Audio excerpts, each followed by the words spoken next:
თქვენი სიყვარულის სერობათა შემბილწველი. იცით რა არის ეს სიყვარულის სერობა? ეს არის ლიტურგიკული ცხოვრება.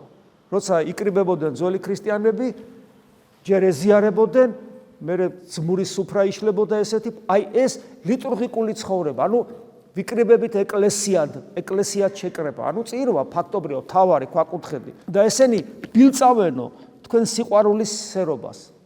გესმით? აი ეს ძალიან მნიშვნელოვანია. ანუ მე თუ ურწმუნო ვარ და თუ ჩემი ნებით ვცხოვრობ და არა ღვთისნებით, შესაბამისად მე აქ რო ვარ თქვენთან ერთად, მე ამ სიწმინდეს ვბილწავ ჩემი ნებით, როგორც იუდა შებილწა წმინდა ზიარება, როცა მიიღო თვითონ ქრისტეს ხელით და მის გულში შევიდა ეშმაკი. მერე წავიდა და უღალატა. იუდამ შებილწა იქაურობა, გესმით? და ბადლობა ღმერთს რო გავიდა. ეშმაკი შემოუშვა თავის გულის მიერ იქვე საიდუმლო სერობაზე.